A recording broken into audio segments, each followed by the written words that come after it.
اعوذ باللہ من الشیطان الرجیم بسم اللہ الرحمن الرحیم۔ السلام علیکم معزز ناظرین، ایک بار پھر اسلامک انفو اینڈ ہیلتھ میں آپ سب کا خوش آمدید۔ امید کرتا ہوں آپ سب خیر خیریت سے ہوں گے۔ ناظرین، آج کا ہمارا ٹاپک ہے سورۃ الانبیاء پڑھنے کے فوائد۔ اس کو ہم دیکھیں گے۔ اس سے پہلے بھی کچھ صورتوں کے فوائد ڈال چکا ہوں۔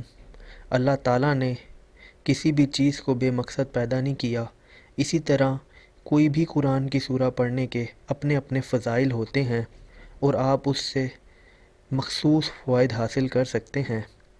تو چلیے اس کو شروع کرتے ہیں، لیکن اس سے پہلے اگر ابھی تک آپ نے ہمارے اس چینل کو سبسکرائب نہیں کیا تو پہلے اس کو سبسکرائب کر لیں تاکہ آنے والی ہر لیٹسٹ ویڈیو آپ کو ملتی رہے۔ جو شخص کسی رنج و غم میں مبتلا ہو، اسے اس سورت کو 71 دفعہ پڑھنا چاہیے یا اس کا تعویذ بنا کر پانی میں گھول کر پئیں اور سجدہ میں جا کر اس آیت کو پڑھیں، لا الہ الا انت سبحانک انی کنت من الظالمین۔ 41 مرتبہ پڑھیں، اللہ تعالیٰ رنج و غم سے نجات دے گا اور نقش لکھ کر اپنے پاس رکھنے سے دشمن ختم ہو جائیں گے اور انشاءاللہ وہ آپ کو کسی قسم کا نقصان نہیں پہنچا پائیں گے۔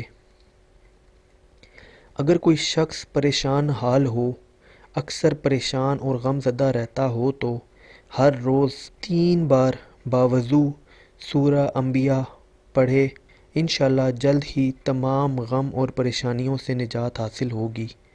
تو ناظرین، یہ تھے سورہ الانبیاء پڑھنے کے فوائد۔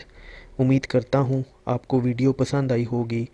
اگر ویڈیو پسند آئی ہو تو ویڈیو کو لائک کیجئے گا، کمنٹ کیجئے گا اور چینل کو بھی سبسکرائب کر لیں تاکہ آنے والی ہر لیٹسٹ ویڈیو آپ کو ملتی رہے۔ اپنا بہت بہت خیال رکھیے گا۔ Thanks for watching. اللہ حافظ۔